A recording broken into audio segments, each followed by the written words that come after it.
2025 नववर्ष उपलक्षे युवनेता विक्रम पंडा पक्षर एक बंधु मिलन कार्यक्रम स्थानीय स्टेशन क्लब परिसर में अनुष्ठित हो जाइछि।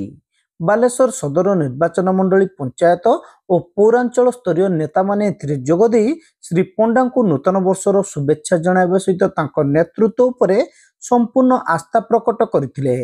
आगामी पंचायत और पौर निर्वाचन को सफलतार सह मुकाबिला पई दृढ़ संकल्पित हेबाकु सेमाने समस्तंकु आह्वान देथिले।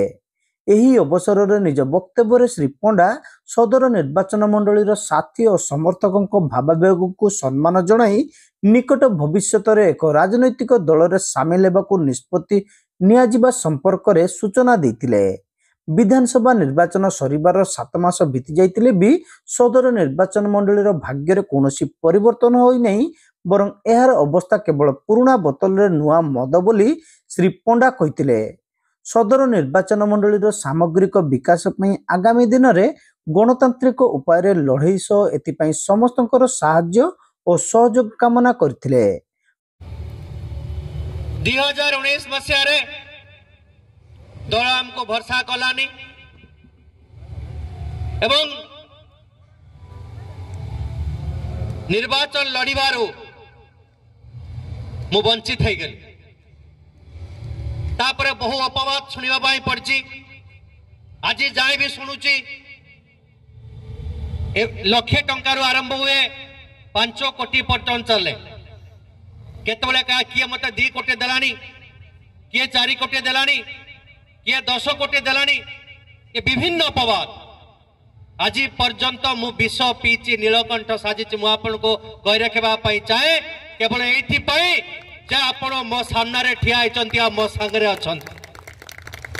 बालेश्वर जेते बड़ नेता हो मु ताको ए मंचर आह्वान करबा पई चाहिबी। जदि आपण केबे 10-12 वर्ष भितरे विक्रम पंडा को गुटे चॉकलेट देथिबे मु आसंता काली राजनीति सन्यास घोषणा करी। यदि कहार भी सत्साहस अच्छी जेते बड़ नेता हूँ जो दल हूँ, किंतु केवल मु अपवाद सही और निंदा सही। आज भी सौची, गला काली भी सही, सामाजिक सोशल मीडिया रे सौची, स्टेशन छकरे सौची, किंतु मु ताको सबु हजम कर देछि। विष पीची केवल सदर विधानसभा निर्वाचन मंडल सामग्रिक उन्नति पाए। सदर निर्वाचन मंडल जतले असुविधा रतिला, से रास्ता हो, से पीवा पानी हो, घर पोड़ी हो, भत्ता हो, जा हो, विशेषकर 2020 बाई इलेक्शन पर 4 वर्ष अक्लांत परिश्रम दिन राति करिछु बिना स्वार्थ रे कहारी पाखरु साहाय्य न नै एवं आपण जो माने बसिचंती आपण मान को सहयोगिता को मु धन्यवाद दउची। बालेश्वर सदर निर्वाचन मंडली अंतर्गत विभिन्न पंचायत और बालेश्वर पौरांचल 200 रु ऊर्ध्व आगदाड़ी नेता एई बंधु मिलन कार्यक्रम रे उपस्थित थिले।